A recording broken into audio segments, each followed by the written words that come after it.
Ok, alors cette semaine, Bezrat Hashem, on va lire Parashat Metzora. Et c'est aussi le Shabbat Hagadol, et on va plus s'orienter sur un commentaire en rapport avec Shabbat Hagadol, Bezrat Hashem. Ce shiur, il est pour un Zivug Agun Vetaor très rapidement pour Jenny Bat Étoile, et pour Banim Zecharim rapidement pour Yitzhak Ben Mordechai, Yehoshua Ben Yehuda, Yosef Ben Eliyahu, Vegam Esther Bat Marie Myriam. Bezrat Hashem, très rapidement. Une grande mishpacha. Alors je voulais parler un peu de Shabbat Hagadol, c'est un Shabbat très important. Il y a énormément de commentaires qui sont faits. On a l'habitude de se réunir, plus particulièrement que d'habitude. Déjà, d'habitude, on se réunit bien évidemment à la synagogue pour prier, pour écouter les shurim de Torah. Mais s'il y a bien une fois dans l'année où il faut y aller, c'est le Shabbat Hagadol, puisque les rabbanim vont encore plus commenter que d'habitude. Alors, cette semaine, vous verrez qu'il n'y aura pas de Dvar Torah écrit. Pour plusieurs raisons. Je suis très occupé à l'écriture du 4e livre, Bezrat Hashem, donc je vais exceptionnellement pas écrire, je vais simplement faire de l'oral. Et en fait, ce shiur, c'est plusieurs notions que j'ai écrites déjà dans la Haggadah ou des Divrei Torah que j'ai pu écrire mais pas filmer. Donc on va compiler un petit peu ces notions pour élaborer une idée qui est sujette à Shabbat Hagadol. Bezrat Hashem. Donc Shabbat Hagadol, évidemment, on parle de Pessah, on parle de la Géoula, on parle de ce qui s'est passé, et on va essayer de réfléchir un peu sur l'enjeu de la Haggadah de Pessah, sur l'objectif qui est attendu de nous, à quoi sert tout ce qu'on va faire pendant le Seder, pourquoi Kadosh Baruch Hu insiste pour qu'on veille Gata le Binra, tu raconteras à ton fils. Il faut absolument qu'on raconte, on ne raconte pas toute l'année, bien évidemment, on étudie avec nos enfants toute l'année. Et pourquoi spécialement ce soir-là, il y a un enjeu encore plus grand peut-être que les autres jours, et quelle est sa portée? Alors, Rabim, première chose, une introduction sur le sujet. On compare le Ham Israël à une pierre. Pourquoi? En hébreu, ça se dit Even. Pourquoi? Parce que la pierre, elle se maintient dans le temps. La pierre, qu'il pleuve ou qu'il vente, elle est là, elle ne bouge pas.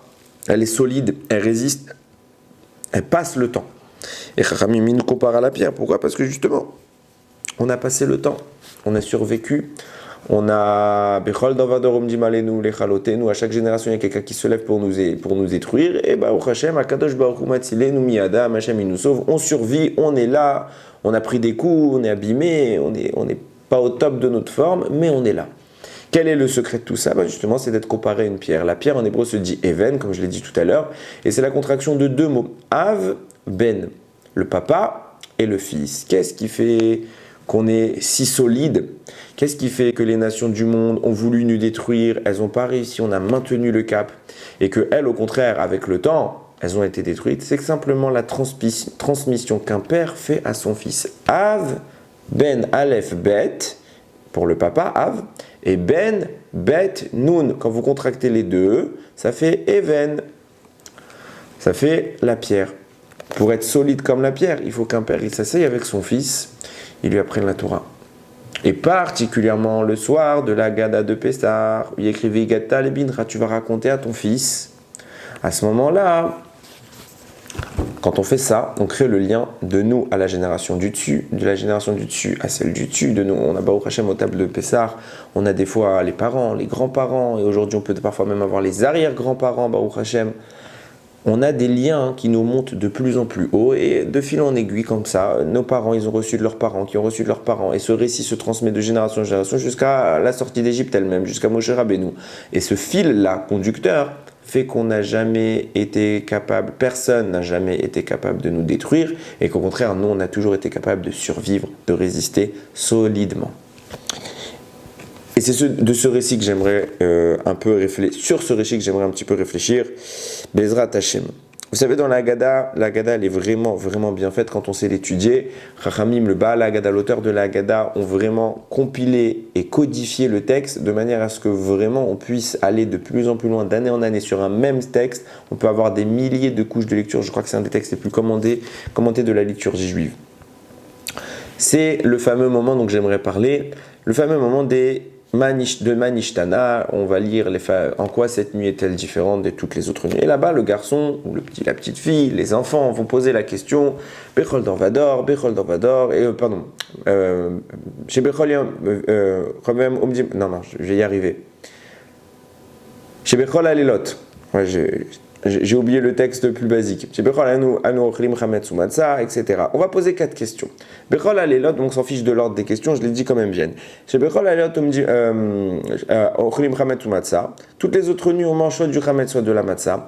Ve'alayla Azeh, Kulo Matzah. Cette nuit-là, on va manger que de la Matzah. Après, l'enfant, il va dire chez Bechol Alelot, Anu Ochlim Shear Yirakot, Ve'alayla Azeh, Maror. Toutes les autres nuits, on peut manger soit tous les herbes qu'on veut, tous les légumes qu'on veut, cette nuit-là, que des herbes amères. Toutes les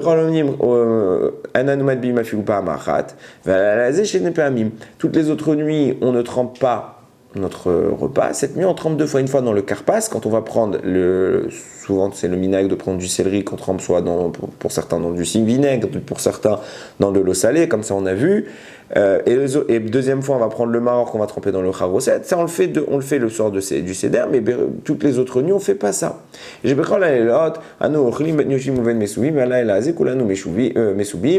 Donc, toutes les autres nuits, on mange soit assis, soit accoudé. Cette nuit-là, on mange que accoudé. Alors, ça, c'est les 4 questions que l'enfant posera à ses parents.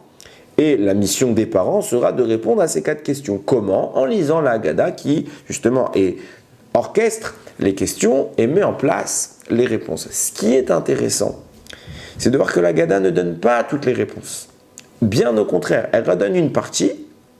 Certaines sont quasiment évidentes et d'autres ne sont absolument ni évidentes ni répondues.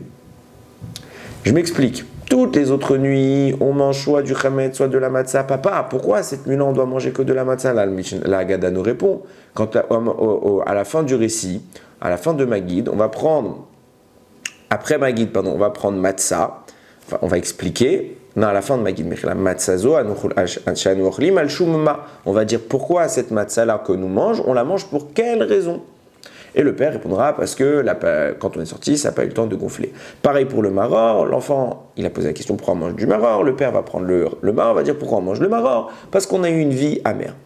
La question de savoir pourquoi on mange assis ou accoudé, alors la réponse elle est tellement évidente, on la donne des milliers de fois, c'est parce qu'on est ressorti riche, plein de richesses, donc l'attitude de manger incliné, je préfère dire incliné que accoudé pour plein de raisons à la rique, mais bon, passons.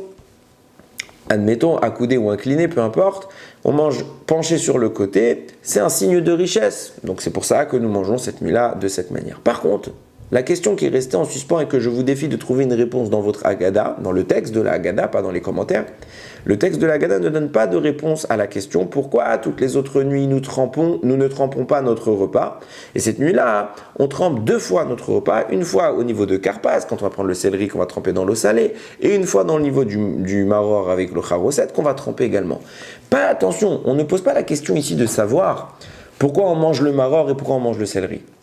Là, évidemment, on sait que la question, c'est pourquoi on mange les herbes amères. Ça, c'est déjà posé comme question, et c'est déjà répondu. La question, c'est de pourquoi on les trempe. Et dans toute la Haggadah, pas une fois on ne déterminera de réponse à cette question. Un petit 1, c'est quoi la réponse? Pourquoi on trempe? Quel est le sens? Petit 2, pourquoi on ne nous répond pas? Réponse. Le Ben Ishraï rapporte, alors il y a peut-être d'autres réponses, mais je trouve que celle du Ben Ishraï, pour moi c'est le must. Ben Ishraï répond. Il dit déjà c'est intéressant de voir que dans l'ordre des choses, on voit que ça encadre. Karpas, il est carrément avant Maguid. C'est carrément avant Maguid. Ça veut dire Maguid, c'est quoi? Maguid, c'est le récit. C'est le moment où on est descendu en Égypte. C'est le moment où on va raconter nos souffrances et notre délivrance. Donc c'est l'histoire. Karpas, dans l'ordre du Seder, dans les 15 étapes du Seder, Kadesh, Ochatz, Karpas, c'est la 3e étape. Il est avant Maguid, qui arrive en 5e position. Karpas, Yachatz, Maguid. Donc Karpas, il est en 3e position. Il est avant. Donc pourquoi on parle d'un événement? L'enfant pose une question sur un événement qui est carrément précédent, qui précède la sortie d'Égypte. Parce que Kadesh, c'est le Kiddush. Bon, il y a une logique. Il faut faire le Kiddush pour la fête. Urchatz, on se lave les mains justement pour préparer Karpas, parce qu'on va manger quelque chose de mouillé. Dans Karpas, c'est une halakha, quand on mange quelque chose de mouillé, il faut se laver les mains sans bracha avant. C'est toute l'année. Donc, il y a une cohérence. Mais Karpas, il vient représenter un élément qui, ici, nous est présenté comme antérieur. Il arrive avant, il vient une symbolique, il vient symboliser une amertume. Mais c'est d'air. Mais c'est avant, l'amertume, elle est en Égypte. Alors, il devrait Karpas intervenir au moins pendant le récit ou après le récit pour dire qu'on est déjà dans l'histoire. Non, là, on n'est pas dans l'histoire, on est déjà avant l'histoire. Et déjà, on parle d'herbe amère. Et on trempe. Qu'est-ce que ça signifie? Et pareillement, à la fin, on va aussi tremper dans du charoset. Qu'est-ce que ça signifie? Pourquoi ce phénomène de tremper? Nous dit le Ben Ishraï, pour deux raisons. Parce que le phénomène de tremper a encadré notre entrée en Égypte et notre sortie d'Égypte. Le fait d'entrer en Égypte, pour quelle raison sommes-nous allés en Égypte? Qui est le premier personnage à être descendu en Égypte? Yosef. Yosef est descendu en Égypte, justement pourquoi? Parce que ses frères l'ont vendu. Et que pour vendre et dissimuler leur vente, parce qu'ils ne vont pas dire à leur père, papa, on a vendu Yosef, sinon qu'est-ce qu'il va faire? Yaakov, il va aller chercher Yosef, il va le retrouver tchic-tchac.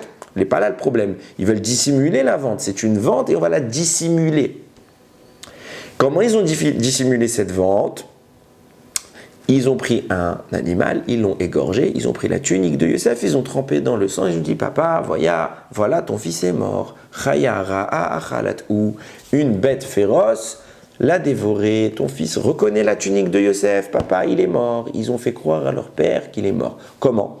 En faisant un mecher, une vente, et en dissimulant au travers de la kétonnette passim, de la tunique que Yaakov avait fait à son fils Yosef. Ils l'ont trempé dans le sang. Nous dit le Ben Ishraï, quand vous prenez le mot mecher, même kaf resh, les deux dernières lettres, c'est kaf resh. Et on laisse le même de côté, j'explique après pourquoi. Quand vous prenez le mot passim, qu'est-ce qu'ils ont fait? Ils ont vendu mecher, donc on garde le kaf et le resh. Et on a dissimulé cette vente avec la kétonnette passim, la tunique qu'il avait faite. Et vous prenez les deux premières lettres de passim, P, Samer, Yud, Mem. Ça veut dire les deux premières lettres, c'est P, Samer. On laisse Yud et Mem de côté. Donc vous prenez Kaf, Resh de Mecher, les deux dernières lettres, et P, Samer, les deux premières lettres de Passim. Ça vous fait Karpas. Nous dit le Ben Ishraï. Pour quelle raison entamons-nous par le Karpas, qui consiste à prendre une herbe amère trempée dans de l'eau salée? C'est parce qu'elle vient faire référence à notre entrée en exil, qui est une allusion. Karpas fait la fin de la vente et le début de la dissimulation. Et comme tout cela se produit avant que nous-mêmes nous descendions en Égypte, alors on est avant Magid, on n'est pas encore en Égypte, on prépare le terrain, on est dans la raison de notre esclavage. Puisqu'on est dans la raison, alors on est avant l'esclavage lui-même, on est dans le pourquoi. Qu'est-ce que ça a provoqué ça? Je me permets d'ajouter sur le Ben Ishraï, modestement. Ça a provoqué que pendant tout ce temps-là, Yaakov ne croyait pas son fils vendu, il le croyait mort. Mais il n'était pas mort, donc il a continué à le pleurer. Pourquoi? Parce que Rami m'enseigne, quand une personne elle meurt, alors Hachem il enclenche dans le ciel la consolation. Et au bout d'un temps, on arrête de pleurer. On arrive à passer à autre chose. Seulement quand on croit que la personne est morte, mais qu'elle n'est pas morte, alors la consolation ne s'enclenche pas. Donc Yaakov, il a continué, il a pleuré. Cette vente, Mecher, dissimulée par la tunique Passim, a provoqué le pleur continu. Le pleur continu. Qu'est-ce que c'est qu'une larme? C'est de l'eau salée. C'est pourquoi les lettres qui restent après qu'on ait pris dans Mecher, on ait pris les deux dernières lettres, Kaf, Resh. Et dans Passim, on ait pris les deux premières lettres, P, Samer. Il reste quoi comme lettre? Dans Mecher, il reste un Mem. Dans Passim, il reste un Yud et un Mem. Ça forme le mot Mayim. Qu'est-ce que vient de nous dire Rachamim? Quand tu as eu Karpas, à savoir la vente dissimulée de Yosef, à la fin, il restait que de l'eau salée, de l'eau amère qui correspondait aux pleurs de Yaakov. C'est pourquoi, comme les frères, pour mettre cette situation qui a provoqué les pleurs, les larmes de Yaakov, ils ont fait une vente dissimulée au travers de la mort, en trempant, alors que nous aussi, comme pour entamer notre récit de la Haggadah, on trempe, mais pas dans du sang, Baruch Hashem, plutôt Chas Shalom, on va pas tremper dans du sang. Alors on trempe dans quoi? Dans la symbolique de ce sang, à savoir les larmes que Yaakov a connues. Il restait même Yud, même Maïm, de l'eau salée, de l'eau amère. Et c'est pour ça que nous trempons le céleri dans de l'eau amère au lieu de tremper dans le sang, comme ça s'est produit à l'époque des frères qui ont trempé dans le sang. Notre entrée en exil s'est faite par le fait d'avoir trempé dans du sang. Et ça a créé le karpas, qui est l'introduction de Maguide, l'introduction du récit. Pour réparer cette avéra, alors on a trempé dans du sang, Hachem va nous demander de tremper dans du sang. Quand, à la fin de l'exil, Akadosh Baruch Hu cherche un mérite pour que les Bnei Israël puissent sortir d'Égypte. Quel sera ce mérite? C'est le Korban Pessar. Le Korban Pessar, Hachem nous dira, vous allez tremper dans le sang pour mouiller avec du sang les linteaux de vos maisons. Et par le mérite de ce sang-là, quand viendra le moment de Makat Bechorot, de la mort des premiers-nés, vous ne mourrez pas. Ce sang va vous protéger. Pourquoi? Parce qu'il vient annuler le premier sang dans lequel vous avez trempé. C'est pourquoi nous aussi nous tremperons une deuxième fois en fin de récit. Pourquoi? Pour dire, on a trempé en introduction dans de l'eau salée parce que ça connotait la avéra et la douleur que ça a engendré chez Yaakov. Et on va tremper une deuxième fois, mais dans un procédé complètement inverse. On va prendre des herbes amères et on va les tremper dans du charoset. Pourquoi le charoset? Parce que c'est sucré le charoset. Ça veut dire quoi? Ça veut dire qu'on va connoter ici l'entité opposée au karpas. Le karpas, c'était l'amertume, c'était donc l'état normal, et on commence à goûter à l'amertume, on trempe dans l'amertume dans l'eau salée. Tandis que le maror qu'on va tremper dans le charoset, c'est l'amertume qu'on commence à adoucir dans quelque chose de sucré. Parce que ce maror, trempé dans le charoset, vient symboliser la deuxième fois où nous avons trempé dans du sang, qui était venu, donc le sacrifice de Pessah, venu réparer la vera qu'on avait trempée dans le sang pour cacher la vente de Yosef. Donc du coup, ce qui était jadis une avera est devenu une réparation, une mitzvah, et ce qui a jadis engendré les pleurs, la tristesse et les larmes devient quelque chose d'un coup qui est apaisé, qui est d'un coup plus supportable et plus sucré. C'est pour ça qu'on le trempe dans le karpas, dans le charoset. Ça, c'est la réponse. Pourquoi on trempe deux fois? Ah, mais c'est compliqué. Qui aurait pu trouver ça si on n'avait pas eu le Ben Ishraï pour nous le dire? Qui aurait trouvé ça? Il faut être un Talmid Chacham pour sortir ça. Il n'y a que le Ben Ishraï pour nous le sortir. Alors quoi? Pourquoi la Haggadah nous pose une question aussi difficile et elle ne répond pas à la question? Comment tu veux que moi je réponde? Réponse, mais c'est ça ton travail.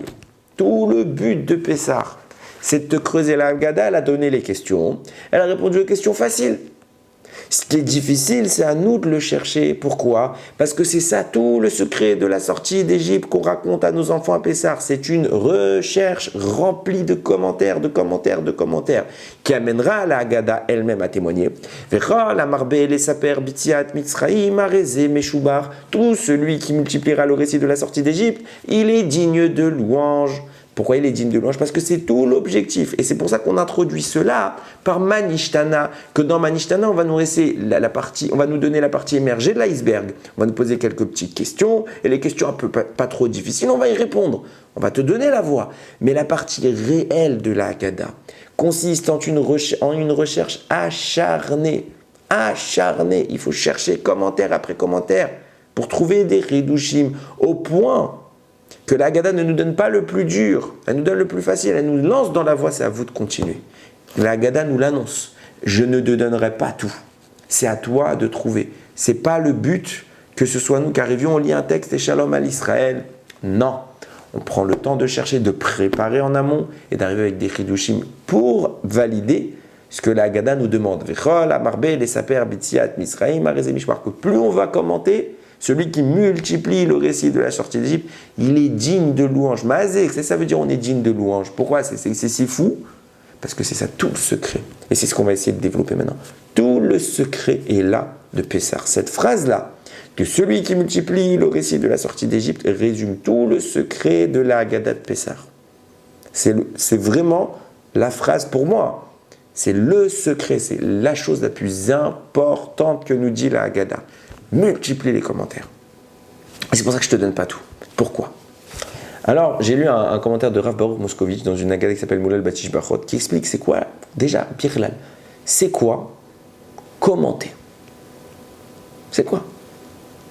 Qu'est-ce qui fait qu'on a dit, si tu as multiplié, à partir de quand on considère qu'on a multiplié le récit?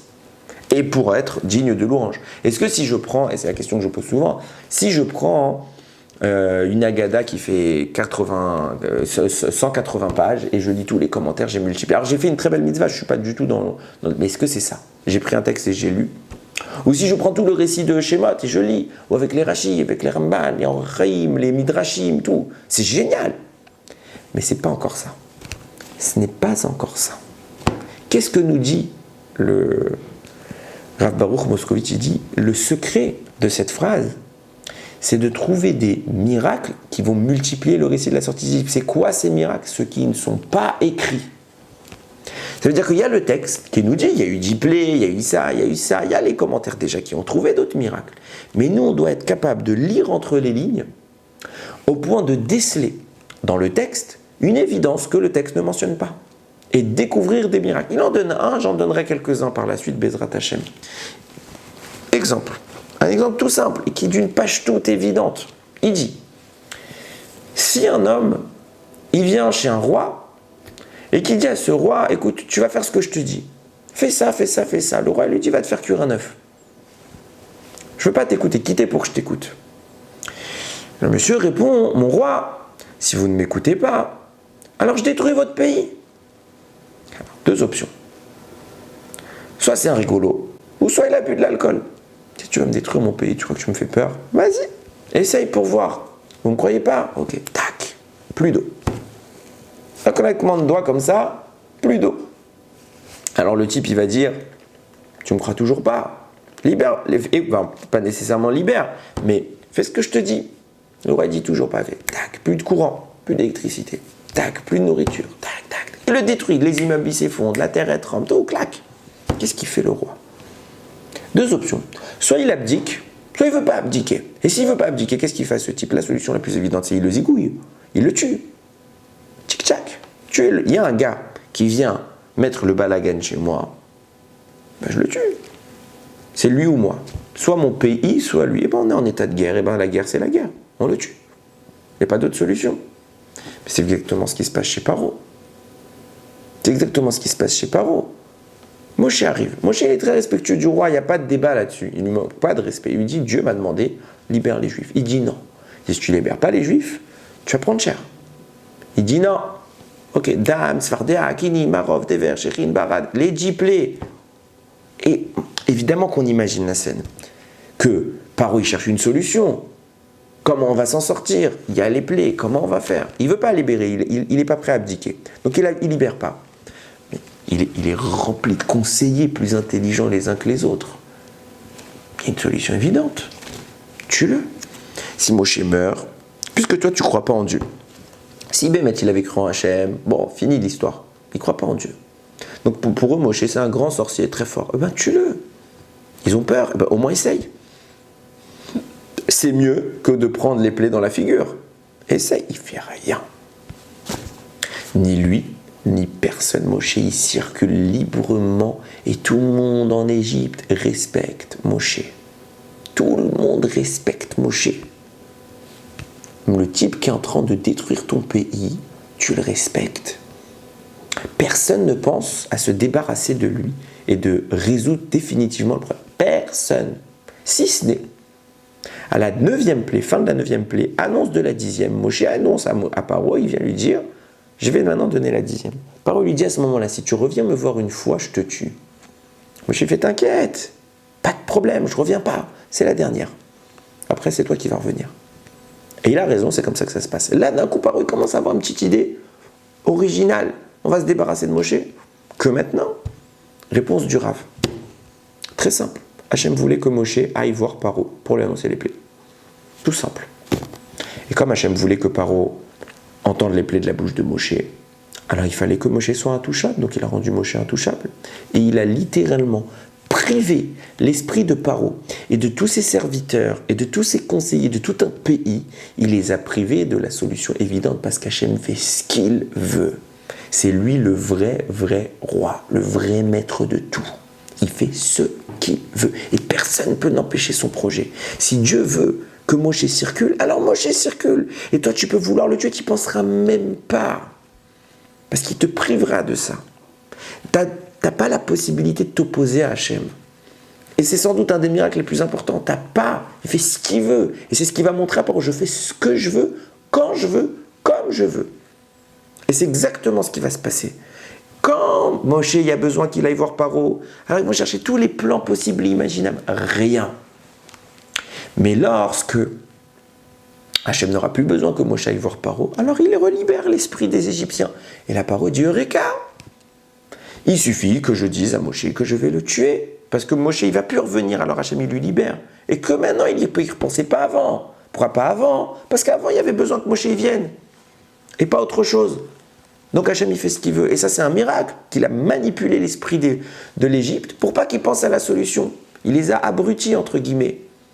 Parce qu'il voulait que ça se passe comme ça. Et ça, c'est un miracle qui n'est pas écrit. Découvrir ces miracles-là, ça s'appelle multiplier le récit de la sortie d'Égypte. Je me permets un deuxième, j'adore le répéter, c'est un de mes premiers hidushim de jeunesse. Je me pose une question, et je l'ai dit déjà dans une vidéo, peut-être même dans plusieurs, mais je la répète, c'est pas grave. Une question toute bête, on le connaît, c'est de la biologie ou de la médecine. Un être humain, combien de temps il reste sans s'alimenter? Pas alimenter, sans s'abreuver. Au bout de 3 jours, en moyenne, un être humain, il meurt. S'il n'a pas un apport d'eau, il meurt. Dans un pays particulièrement chaud comme l'Égypte, c'est sans doute amplifié. Alors, il y a des humains qui tiennent plus. C'est d'air. Première plaie, plus d'eau dans tout le pays. Plus une goutte d'eau. L'eau se transforme en sang. Mathématiquement. À la fin de la plaie qui dure 7 jours, il reste combien d'Égyptiens? Je vous réponds, mathématiquement, c'est 0. Alors, le Midrash donne une solution. Il dit, les Juifs, ils ont vendu l'eau. Pourquoi? Parce que c'était le seul moyen qu'il y avait pour que l'eau ne se transforme pas en sang. Si on buvait ensemble, toutes les solutions, l'eau se transforme en sang chez les Égyptiens. Mais si les Juifs, ils vendaient l'eau et que les Égyptiens la payaient, alors elle ne se transformait pas, donc ils pouvaient boire. Le Midrash dit, on a vendu l'eau, c'était du pétrole pour nous. On prenait un peu d'eau, petit verre d'eau, 300 €. Comment ça, 300 €? C'est trop cher. Soit ça, soit tu meurs. Tu veux? Ok, 300 €.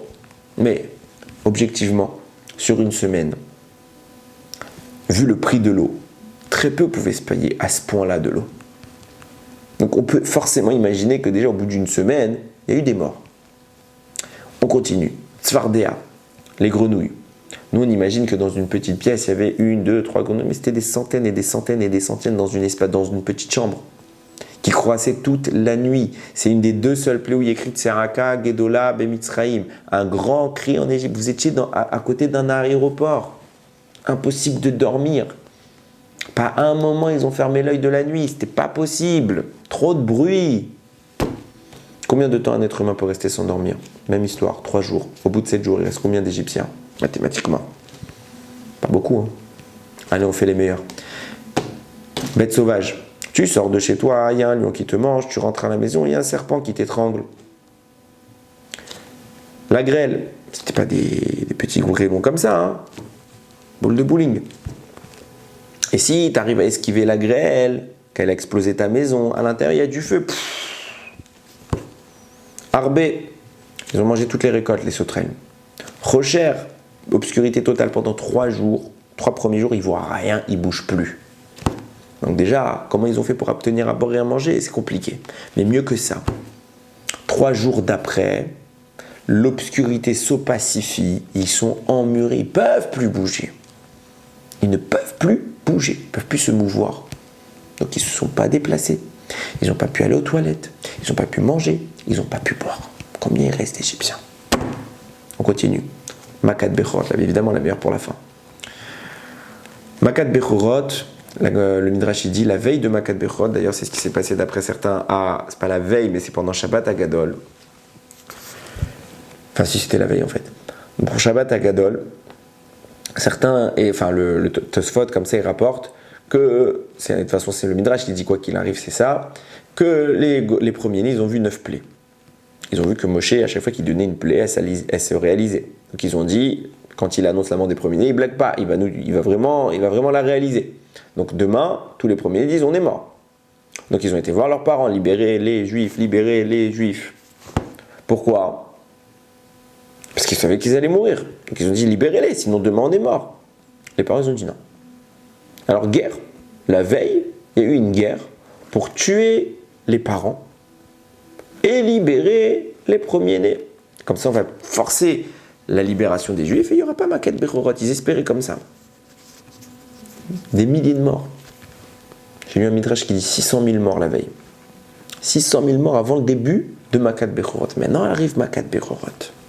Maintenant arrive Makat Bechorot. Qu'est-ce qui se passe Makat Bechorot? Des milliers de morts. Des milliers de morts. Pourquoi? Petit 1. Si vous étiez dans une maison où il y avait un aîné, alors il mourait. Si vous étiez dans une maison, un jeune couple, qui lui, il n'est pas l'aîné de sa famille, et elle n'est pas l'aînée de sa famille. Alors Hachem, il tue le plus vieux. Ils n'ont pas d'enfants, alors Hachem, il tue le plus vieux. Troisième point, Rachid dit dans une famille où il y avait 6 enfants, les 6 ils mouraient parfois. Pourquoi? Parce que les Égyptiennes, elles trompaient leur mari. Et donc c'était à chaque fois le premier-né d'un autre papa. Et lui, le papa de la famille, il pensait que les 6 c'était ses enfants. Et non, le premier c'était son premier-né à lui, le deuxième c'est le premier-né du voisin, le troisième c'est le premier-né du voisin d'en face, etc., etc. Et il y avait des dizaines et des dizaines comme ça. Après tout ça, mathématiquement, c'est pas sorti d'HEC, il reste combien d'Égyptiens? Allez, viens, c'est des surhommes. Ils ont eu énormément de chance. Il reste combien d'Égyptiens? Pas beaucoup. Très, très, très peu. Très peu.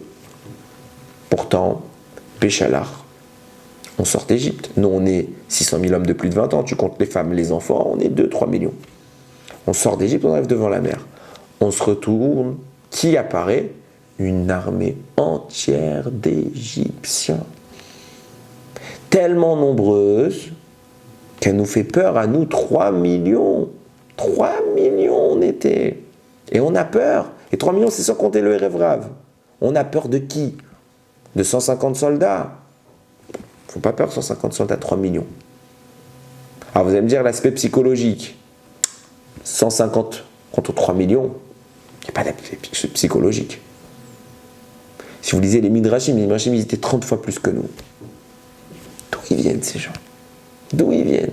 Comment ils ont survécu à tout ça? Alors il y a une réponse qui peut être donnée grâce à Rashi. Rashi dit que quand Hachem il a ouvert la mer, nous on est rentrés, les Égyptiens nous ont suivis, Hachem il a fermé la mer sur les Égyptiens, mais il ne les a pas tués tout de suite. Il a fait comme des crêpes. Il les a levés très haut dans le ciel et il les a écrasés dans l'eau. Et quand on plonge dans la piscine, on prend un plat, ça fait déjà mal. Alors quand on est très très haut, on se disloque totalement. Rachid dit, il n'a pas fait ça qu'une fois. Il les a montés, descendus, montés, descendus, montés, descendus. Il pose la question, Rachid, il dit, dès la première fois, le type, il s'écrase. C'est un bain de sang. Comment il peut le faire plusieurs fois? Réponse de Rachid, Hachem, il a augmenté leur vitalité pour qu'ils puissent supporter une punition plus grande. Plus grande. Mais il n'est pas là le chidouche. On déduit, évidemment, que si déjà pour les punir dans la mer, Hachem il a augmenté leur résistance, alors forcément Hachem il a augmenté leur résistance en Égypte, pour qu'ils puissent supporter les 10 plaies, ce qui explique pourquoi ils étaient des milliers et des milliers, ou voire des millions. Mais il n'est pas là le chidouche. Le principe qui dit Mida keneged Mida. Hachem il punit mesure pour mesure. Si ta Avera vaut 6, ta punition vaut 6. Si elle vaut 15, 15. 100, 100. On déduit quoi? Là, c'est une punition qu'Akadosh Baruch Hu leur applique. Ce qu'ils ont fait nécessite une punition surhumaine. Et donc, pour leur faire vivre cette punition, il les rend surhumains. Donc, ce qu'ils ont fait, ça veut dire que leur gravité, c'était quelque chose de plus que ce qu'on peut supporter. Plus que la Avera standard. C'était surhumain, leur faute, pour qu'ils aient une punition surhumaine. Du coup, on fait le parallèle. Qu'est-ce qu'ils ont fait? Ils nous ont fait souffrir. Ce qui veut dire que la souffrance qu'ils nous ont fait vivre, puisque la punition, elle était surhumaine, alors la souffrance qu'ils nous ont fait vivre, elle était surhumaine. Et on n'aurait pas dû survivre. Comment avons-nous survécu, nous? Réponse. Si déjà, pour punir les Égyptiens qui nous ont fait souffrir, Akadosh Baruch Hu, il a augmenté leur résistance. Alors combien a fortiori pour sauver ses enfants, il a augmenté notre résistance pour nous rendre solides. Comment ça se traduit? Ça veut dire que pendant 210 ans en Égypte, Akadosh Baruch Hu, c'était notre bouclier privé. Et on aurait dû mourir, on n'aurait jamais pu supporter ça. Et on est là pour en parler. Pourquoi? Parce qu'il n'y a pas une seconde où Akadosh Baruch Hu ne nous a pas protégés. Tous ceux qui ont survécu, qui ont été désignés par Hachem pour survivre, ont été protégés à chaque instant. Pour punir les Égyptiens, il les a rendus plus forts. Alors nous aussi, on était des surhommes en Égypte. C'est un miracle permanent de l'Égypte. Non-stop. Non-stop. Au niveau de la démonstration qu'Hachem fait à Paro, le miracle que j'ai rapporté de Rav Baruch Moscovitch est sans doute le plus grand, parce qu'il lui montre combien Hachem fait ce qu'il veut quand il veut. Au niveau du miracle de la survie, c'était un miracle permanent. Hachem était là, non-stop. Non-stop. Ça, c'est un miracle qui n'était pas écrit. Et si tu trouves ce genre de miracle, par analyse, vous voyez, c'est juste du texte, de la réflexion. On prend le temps, on s'assoit. Et tout celui qui multiplie le récit de la sortie d'Égypte, Arezé Meshoubar, il est digne de louange. D'ailleurs, quand j'ai fait ma Haggadah, je voulais l'appeler comme ça, mais c'était trop long. Alors j'ai changé, j'ai mis plus simple. Mais c'est le principe, c'est le même principe. Pourquoi? On en arrive maintenant, pourquoi on a compris le comment. Il faut chercher plus. C'est ce que nous dit la Haggadah. Il faut commenter. Quels commentaires? Ceux qui ne sont pas écrits, pour dévoiler plus de midrashim, plus de commentaires, plus de miracles qu'on n'a pas vus. Ça, c'est le comment. Maintenant, c'est le pourquoi. Pourquoi Kadosh Baruch Hu veut qu'on cherche des commentaires, des miracles qu'il n'a pas dit? Si tu voulais qu'on les dise, dis-les. Ça va plus vite. Non, il y a des milliers de commentaires qu'il n'a pas voulu dire. Il a volontairement laissé les pistes. Il faut les rendre filigranes, il faut analyser. Mais il ne nous les a pas dit. C'est à nous de les trouver. Mais pourquoi? C'est quoi l'objectif de tout ça? On n'a pas encore compris ça. Et la clé, elle est extraordinaire. Elle est donnée à la suite de la Haggadah, de ce que je viens de raconter. Il y a une histoire, Maaseh Rabbi Eliezer, etc. Il y a 5 rabbanim qui sont assis à Bnei Brak. Et là-bas, ils sont assis et ils commentent toute la nuit le récit de la sortie d'Égypte. Et en commentant, ils arrivent au matin. Et la Haggadah rapporte que sont venus leurs élèves. Le matin, le soleil se lève et il y a la mitzvah de réciter le Shema. Ils leur dit, Rabotenu, Gia Azman Kirat Shema, Shel Shacharit No Maître. Arrêtez entre guillemets votre commentaire de la Haggadah, parce qu'il est venu maintenant l'horaire pour faire la mitzvah de Shema du matin. Et ils ont arrêté leur commentaire. Le Midrash nous dira, s'ils avaient continué quelques instants, Mashiach revient. Ils ont cité un exemple, parce qu'ils ont fait le commentaire le plus proche de la venue du Mashiach.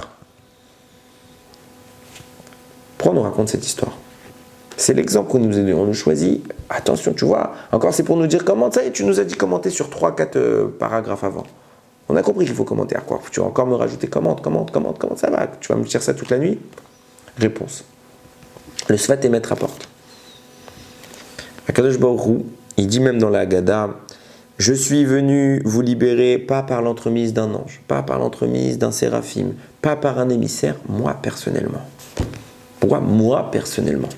Parce que le Harizal explique qu'aucun ange ne pouvait descendre en Égypte et remonter dans le ciel. L'impureté inhérente à l'Égypte est telle que n'importe quel malach aurait été happé et prisonnier des forces du mal. Il n'aurait pas pu monter. Le seul qui pouvait venir en Égypte sans problème, c'était Dieu. C'est ça qu'il dit. C'est moi qui suis venu et pas un ange. Moi et pas un séraphim. Et séraphim, c'est aussi une catégorie de créatures célestes. Moi et pas un chaliar, rien. Que moi. Et même Moshe. C'est d'ailleurs une des raisons pour lesquelles il est passé dans la Haggadah. Il est absent. Il y a une fois dans certaines versions qu'on le mentionne, d'autres on ne le mentionne pas. Une fois on le mentionne, mais c'est en passage. On ne parle pas de lui en tant qu'acteur. On ne dit rien. Pourquoi? Parce que personne n'a rien fait si ce n'est Dieu. Personne ne pouvait rentrer dans ces forces du mal-là et les détruire et en sortir indemne, si ce n'est Akadosh Baruch Hu. Nous dit sur cette base de Sfat Emet, on apprend de là une chose extraordinaire, extrêmement importante, que maintenant je vais démontrer. Là je dis le pourquoi, après je le prouve. C'est que les forces mises en application pour nous libérer, elles sont de l'ordre de l'infini. C'est pas un ange, c'est pas un humain, il n'y a que Dieu. Pourquoi? Parce que n'importe quelle créature que Dieu a créée, qui fait partie du monde réel, du monde tangible, du monde créé, qui connaît donc une limite. Personne dans cette limite ne pouvait intervenir. Pourquoi? Parce qu'on était aussi à la limite du mal. Donc on aurait été bloqué.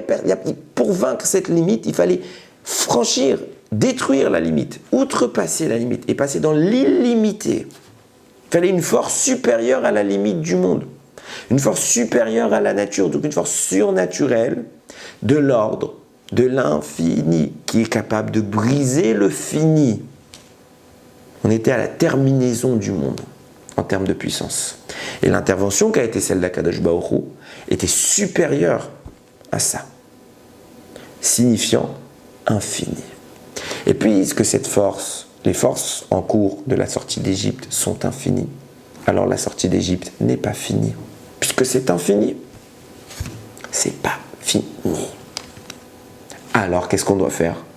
On voit bien que non seulement la fête de Pessah ne se manifeste pas de façon complète, où on voit ça. On ne fait pas le Hallel complet tout Pessah. On fait le Hallel complet les 2 premiers jours, et après, Hallel incomplet. Pourquoi? Parce que c'est pas fini, on ne peut pas faire une louange parfaite. On commence avec la louange parfaite les premiers jours, et on est censé continuer, mais c'est pas parfait. Pourquoi? Parce qu'il y a eu d'autres exils derrière, c'est pas fini. C'est pas une Géoula, une délivrance absolue. Et pourquoi elle n'est pas absolue? Parce que les forces qui ont été mises en jeu sont infinies et on n'y a pas accès.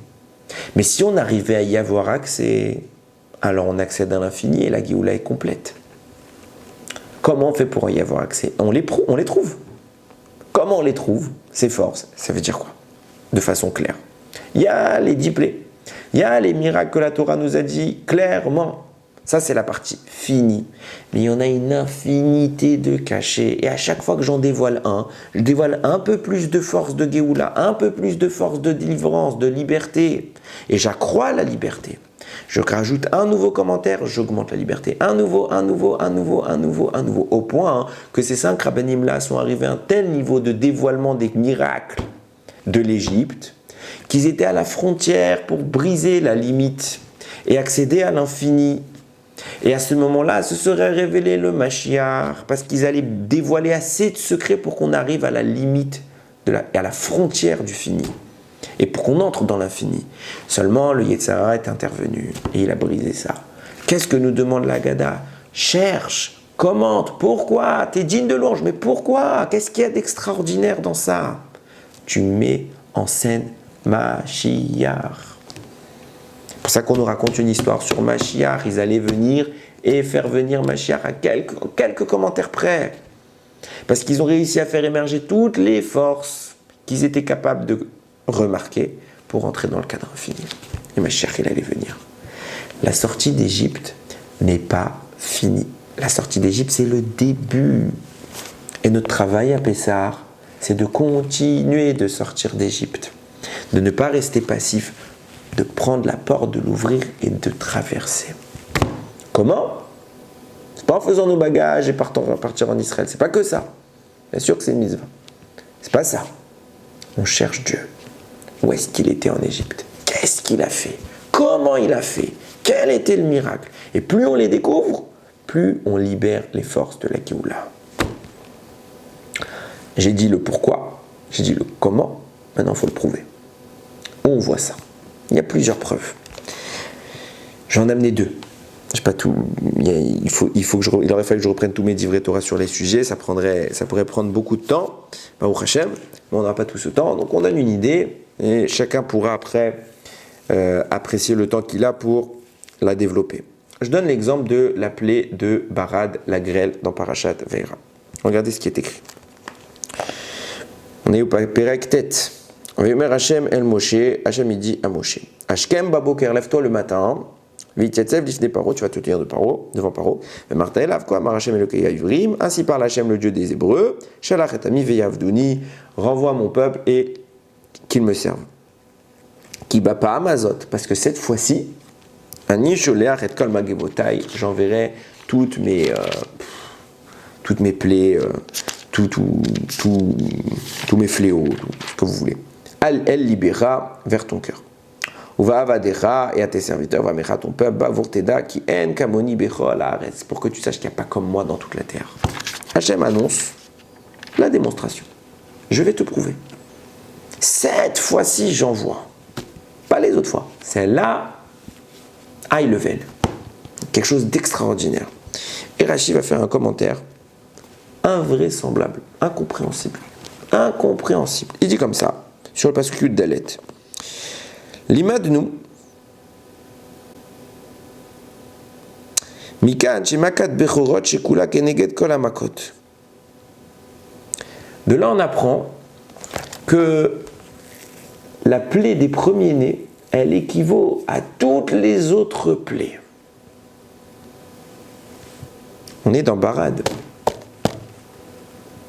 ne parle pas des premiers-nés, là. On est dans Barad, la grêle, la 6e. Non, la 7e, Mechila. Ouais, la 7e. Quel rapport? Pourquoi tu me parles de la 7e? En étant... Parle-moi de grêle. Rachid dit non, on apprend de la grêle que c'est la plus grande, que le Makat Bechorot, la mort des premiers, c'est la pire de toutes. On n'a pas parlé de Makat Bechorot ici. On n'en parle pas du tout. Qu'est-ce que tu viens nous dire? D'ailleurs, qu'on sait par ailleurs que Rashi, il invente rien. Il cite toujours des textes. En réalité, il rapporte des textes. C'est une compilation de... Il a récupéré plusieurs infos dans plusieurs commentaires, les Midrashim, des rabbanim antérieurs, les Gmarot, le Sifra, le Sifri, les Tosefta, tout ça il a rapporté. Voilà, en rapport avec les psukim il a donné. Nulle part c'est écrit que la plaie des premiers-nés, elle est équivalente à toutes les autres plaies. Nulle part. Alors, quel rapport? Il dit, de là, de ce texte, j'apprends que la plaie des premiers-nés, c'est la pire de toutes. Par ailleurs, je dirais même l'inverse. Il y a un Midrash Agadol qui dit, non, la pire de toutes, c'est Barad. Alors, qu'est-ce qui se passe? Alors, il y a plusieurs réponses. Et on va comprendre qu'est-ce qui se passe ici. J'ai plus tous les textes, c'est un Dvar Torah que j'avais fait sur Vaera, j'ai plus tous les noms des commentaires en tête, vous pouvez les retrouver sur le site. Ils répondent comme ça, je crois que c'était, je l'ai relu récemment, c'était le Be'er Yitzhak, mais bon, à vérifier. Il dit, vous savez, on va lire dans la Haggadah que il faut, tout celui qui n'a pas dit cette phrase, c'est Rabbi Yehuda qui dit ça, tout celui qui n'a pas dit cette phrase, il n'est pas quitte, c'est quoi? Detzar, Adash, Be'achav. C'est quoi cette phrase? C'est les initiales des 10 plaies. Detzar, Dam, De.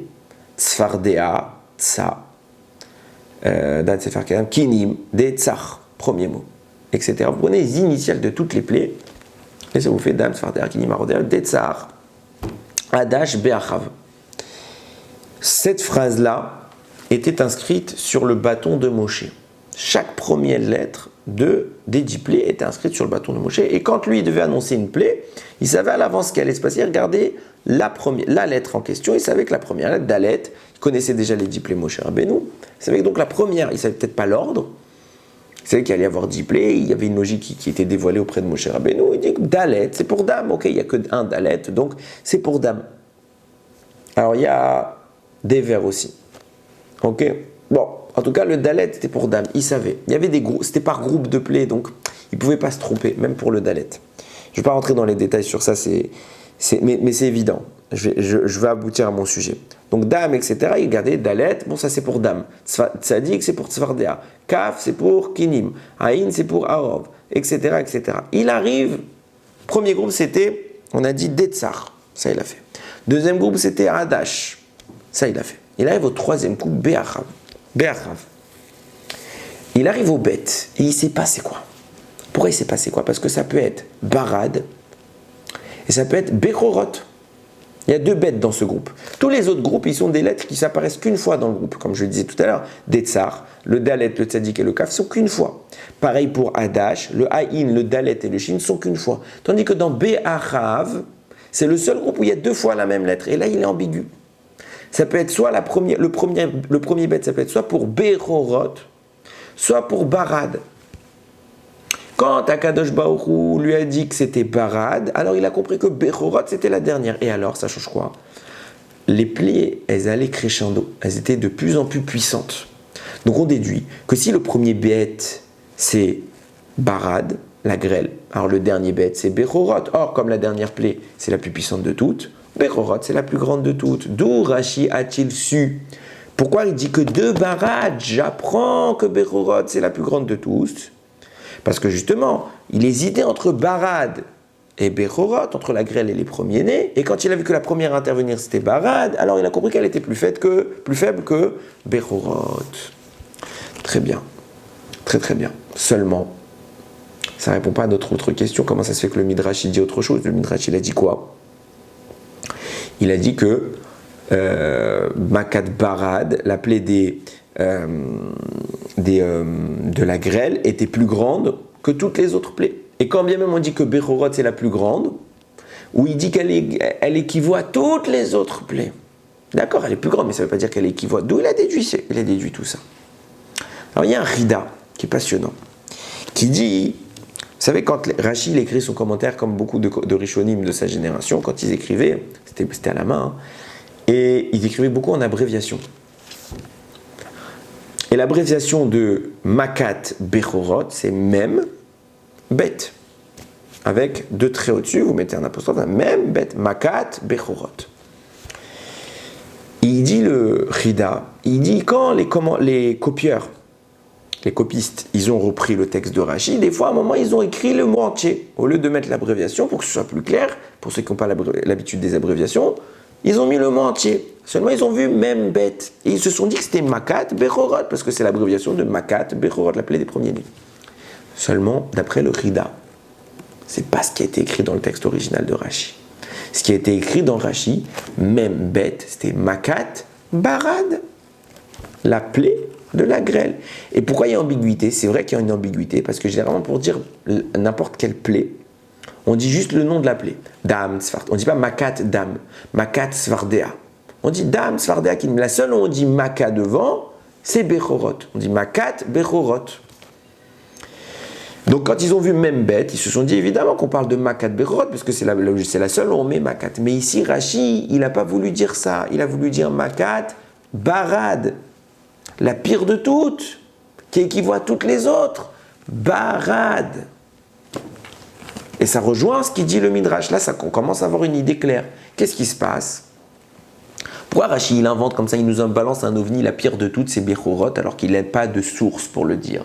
Alors qu'on a un Midrash qui est une source, qui dit l'inverse. Il dit que c'était pas Bechorot, c'était Barad. Réponse, parce que Taout Sofer, c'est une erreur de recopiage. Les copieurs, ils ont voulu interpréter Rashi en pensant que c'est ce qu'il a voulu dire, mais nous dit le Rida, non, il ne parlait pas de ça, Rashi. Il parlait de Barad. La pire de toutes ces Barad. Et là, cette fois, on a une source. On a une source. Et qu'est-ce qu'elle a de spécial, Barad? Qu'est-ce qu'elle a de spécial? Rashi dit, que je le retrouve, voilà ce qu'il dit Rashi plus loin, quand Moshe il a effectivement fait la plaie. Il y a écrit dans le Passouk, Hachem a dit à Moshe, étends ta main vers le ciel. Et Hachem el Moshe n'était tchadecha al Hashamaim. Rashi commente, les tzad Hashamaim vers le ciel. Au Midrash Agada, il amène un Midrash qui dit, Igbio akadosh baruch hu le Moshe, le ma'ala min Hashamaim. Pour faire barad, Hachem a élevé Moshe plus haut que le ciel. Plus haut que le ciel. Et c'est la seule fois où il dit ça. Il y a un autre endroit où il va dire Hachem, lève ta main vers le ciel, c'est pour rocher l'obscurité. Et là, Rashi n'apporte pas ce commentaire. La seule fois où Rashi dit Hachem a pris Moshe, il l'a élevé au-dessus du ciel, c'est pour Barad. Pourquoi? Qu'est-ce qu'elle a de particulier cette plaie? Alors, le jeune Mishmuel, il écrit là-bas qu'elle a une particulière Barad, c'est qu'elle est contre nature. Dans la grêle, je l'ai dit tout à l'heure, il y avait des flammes. Or, la grêle, c'est de l'eau. Les flammes et l'eau, ça ne fait pas bon ménage. Normalement, c'est antonyme. Le feu et l'eau ne peuvent pas cohabiter. L'un annule l'autre. Qu'est-ce que Kadosh Baruch Hu a fait? Il a voulu prouver à Paro qu'il était le créateur et pas que le maître. Jusqu'à maintenant, il a montré la maîtrise. Je veux enlever l'eau, je mets du sang, aucun problème, je peux le faire. Je contrôle l'eau. Je contrôle les animaux. Je contrôle toute forme d'animaux, les Sfardéa, Akini, Marov, des vers, etc., la peste. Il n'y a pas de problème. Mais cette capacité que j'ai de maîtrise ne fait pas pourtant de moi le créateur de ça. Je ne peux pas remodeler la nature, je n'ai pas prouvé que je pouvais le faire.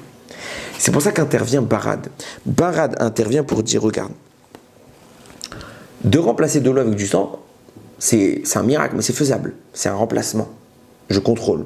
De faire venir des grenouilles, c'est faisable. Tout ça, c'est faisable. C'est une maîtrise. Il suffit d'être le maître de ces choses-là pour pouvoir le faire. Mais de contredire la nature, il ne suffit pas d'être le maître pour le faire. On ne peut pas annihiler un État en étant simplement le chef de cet État. Pour pouvoir faire cohabiter le feu et l'eau, il faut annuler leur nature profonde et la modifier. Dire que ce qui est normalement opposé peut cohabiter subitement. Il faut changer l'état, il faut recréer. Et c'est pour ça qu'Akadosh Baruch Hu intervient, il dit, Moshe Rabbeinu, pour faire la plaie de la grêle, tu vas devoir te hisser au-dessus de la nature. Pour que tu sois mon intermédiaire, il va falloir que tu agisses au niveau de la création elle-même. La nature ne tolère pas le mélange eau et feu. Là, tu vas venir et tu vas faire quelque chose d'extraordinaire. Tu vas faire la paix entre les flammes et l'eau. C'est pour ça qu'Akadosh Baruch Hu, on dit tout le temps, on finit toute notre filote en disant Oseh Shalom Bimromav. Hachem, il fait la paix dans les cieux. Ça veut dire quoi dans les cieux? Ça veut dire qu'il est une dimension tellement haute où la notion de dispute et de discussion, de marloquette disparaît. Au niveau bas, elle existe. Au niveau haut, elle n'existe pas. Donc, sur Terre, le feu et la flamme ne peuvent pas se mélanger. Mais à leur origine, puisque tout vient d'un seul point d'origine qui n'est autre qu'Akadosh Baruch Hu, il n'y a pas de marloquette. Et le feu et les flammes peuvent cohabiter. Les malachim ne se disputent pas. Dans le ciel, il y a le shalom. Et c'est pour ça qu'Akadosh Baruch Hu, il a élevé Moshe Rabbeinu au-dessus du ciel, là où il y a le shalom. Pour dire, tu vas faire le shalom, la paix, entre les flammes et l'eau. Et subitement, elles vont pouvoir vivre ensemble. Cette plaie-là est une plaie qui crée, qui recrée, qui déforme, qui dénature, qui montre qu'Akadosh Baruch Hu n'est pas que le maître, il est l'auteur, il est le créateur. Et elle se base sur une notion dans laquelle il n'y a plus d'opposition, il y a l'union. Et elle a comme un avant-goût de Yemot HaMashiach, celle de l'union. C'est pourquoi, par la suite, regardez comment les choses vont se compiler. Donc on sait que la plaie de la grêle va commencer à frapper, et évidemment, Paro va, au bout des 7 jours, puisque chaque plaie durait 7 jours, Paro va intervenir auprès de Moshe, lui demandant, s'il te plaît, arrête la plaie, et Moshe va en effet va agir. Donc on continue la suite des psukim, et regardez comment ça va se faire. Je retrouve le pasouk, j'ai mis un petit astérisque dessus, pour celui-là.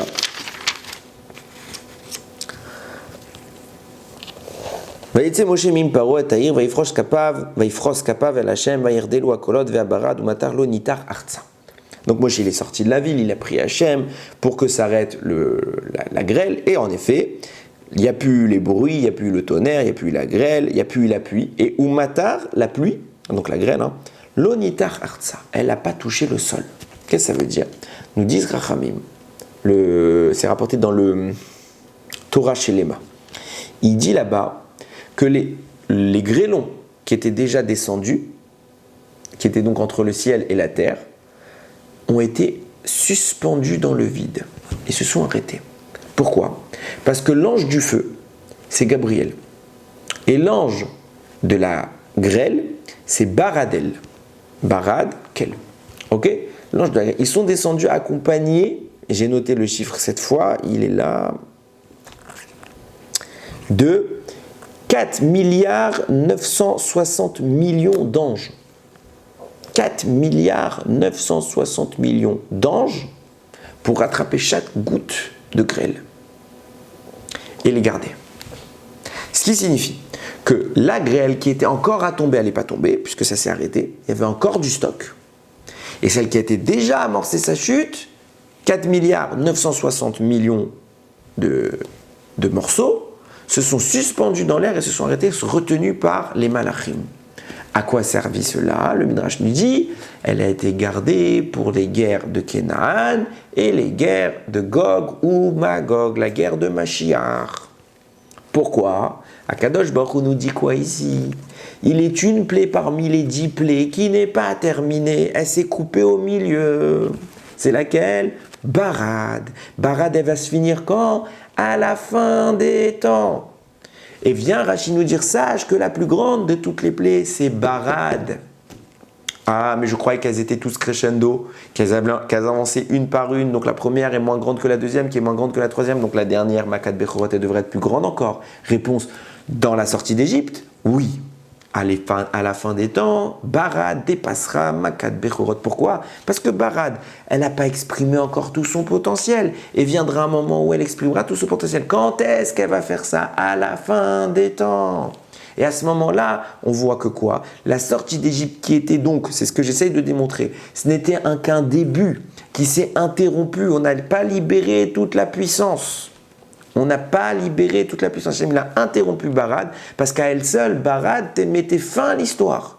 Et il a attendu qu'on soit méritant, qu'on dévoile tous les miracles qu'il a fait pour garder. Il a gardé du stock. C'est quoi le stock? Barad, elle est pire que toutes les autres plaies, nous dit Rachid. Il n'a peut-être pas voulu le dire de façon explicite. Donc il a laissé une ambiguïté parce que dans le récit que Rachid commente, la plus grande de toutes, c'est Makat Bechorot. C'est la plus forte de toutes. Mais il ne nous dit pas ça pour Makat Bechorot, il nous le dit dans Barad, parce qu'en réalité il parle de Barad. Il dit, ici, c'est Makat Bechorot la plus grande. Mais à la fin des temps, la plus grande de toutes, c'est Barad, c'est elle qui met fin à l'histoire, parce que l'histoire de la sortie d'Égypte est une amorce qui est encore en cours. Le miracle n'est pas fini. Et comment ça va terminer? On voit encore que c'est qu'un début. Je donne une deuxième preuve que c'est un début. Qu'est-ce qui se passe? La dernière plaie, justement, puisqu'elles sont en corrélation, on voit que les deux, c'est le même principe. Makat Bechorot, Akadosh Baruch Hu dit, restez dans vos maisons, parce que celui qui va sortir va mourir. Pourquoi il va mourir? Parce que lorsque l'autorisation est donnée au destructeur, il ne fait plus différence entre le rachat et le tzaddik. C'est pourquoi vous mettrez sur vos portes les taches de sang qui vont lui indiquer « Tu ne rentres pas dans cette maison-là ». Protection magique. Ok. C'est invraisemblable d'accepter ça. Invraisemblable. Pourquoi? Je l'ai dit tout à l'heure. C'est Hachem qui nous a libérés. La 10e plaie, elle a été faite par Dieu. Par Dieu. Pas par l'ange de la mort, pas par le destructeur. Dieu, c'est pas le destructeur. Elle a été faite par Dieu.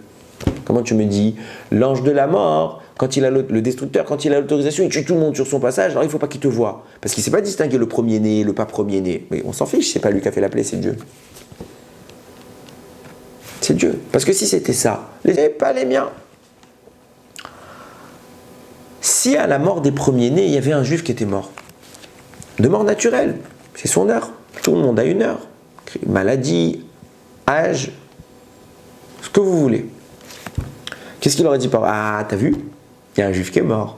Et puisqu'il y a un juif qui est mort, ça veut dire que la mort globale qui a frappé l'Égypte n'est pas limitée aux Égyptiens. Elle a touché aussi les Juifs. Il n'aurait pas dit ah non, mais c'était son heure à lui, c'est pour ça qu'il est mort. Non, il aurait dit non, il y a un fléau qui a frappé, il a touché aussi les Juifs. Mais c'est pas Dieu. Pour que le miracle soit total, il fallait absolument qu'il n'y ait aucun Juif atteint. Et donc, dans le cas de Makat Bechorot, il fallait absolument qu'il n'y ait aucun mort juif. Or, tout le monde a une heure. Ne me dites pas que spécifiquement cette soirée-là, sur les millions de juifs qui sont en Égypte, il n'y en a pas un qui doit mourir. Un seul.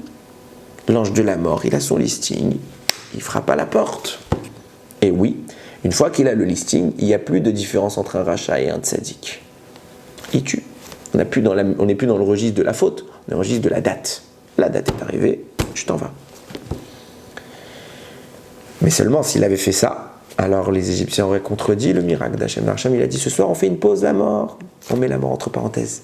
Même celui qui doit mourir ce soir, chez les Bnei Israël, il n'est pas touchable. Il vivra. Comment on fait ça? Comment j'indique à l'ange de la mort qui doit mourir, qui ne doit pas mourir? Alors on met sur les portes les taches de sang. Pour dire à l'ange de la mort, tu rentres pas dans cette maison ce soir. Ah, mais s'il y a un Égyptien qui est caché dans la maison et qui devait mourir là-bas parce qu'il est premier-né, c'est pas grave, ça, Hachem y rentre. Hachem, il n'a pas besoin du sang, il n'a pas besoin d'un signe pour savoir qu'il est premier-né. C'est lui qui va rentrer et dans nos maisons, et dans les maisons juives, et dans les maisons égyptiennes, pour tuer tous les premiers-nés égyptiens. Mais pour le reste, ceux qui devaient mourir naturellement, l'ange de la mort ne pouvait pas rentrer dans ces maisons-là uniquement pour montrer que c'est Hachem qui a fait le miracle et que les Juifs ils ont été épargnés. De là, on voit que le quoi? la terminaison de la sortie d'Égypte. Et que j'ai dit quoi moi? Je dis que c'est qu'un début. C'était quoi? C'était une soirée où on était affranchi de l'ange de la mort, affranchi de la mort elle-même, affranchi du mal. On entrait dans une phase, dans une dimension d'immortalité. Et c'est bien ça la promesse de Yemot HaMashiach. Il va y avoir Triat HaMetim, on sera immortel. C'est-à-dire on a commencé à goûter en Égypte. On a goûté. Mais c'est pas fini. C'est beaucoup, beaucoup plus grand. On est au début. On était au début. On n'est pas à la fin. Yemot HaMashiach, ce sera encore plus grand. Au point que ça va relayer la sortie d'Égypte au deuxième rang. Ce ne sera pas aussi grand que Yemot HaMashiach. Voilà ce qu'on attend de nous au soir de Seder, de Pessah. Tout celui, tout celui qui multiplie le récit de la sortie d'Égypte, à savoir, qui va découvrir des miracles, qui va permettre d'émerger une force supplémentaire au point qu'on monte.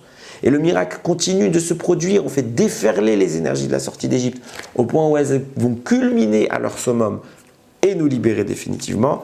Arézé, Meshoubar, celui-là, il est digne de louange.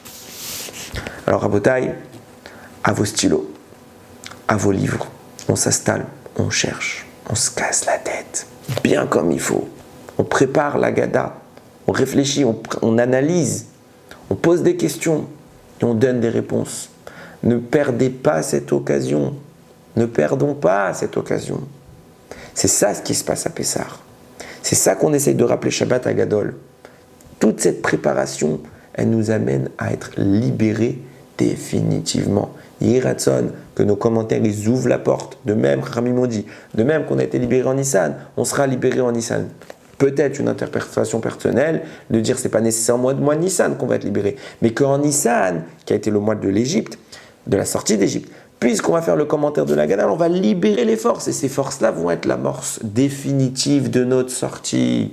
Bezrat Hashem, qu'Hashem il nous aide dans cette recherche et qui nous aide à trouver encore plus de chidushim, encore plus de miracles qu'on n'a pas su encore découvrir jusqu'à maintenant, et que tous ces miracles qu'on a découverts nous conduisent vers une Géoula chez les Ma, Baruch Adonai Leolam, Amen ve Amen.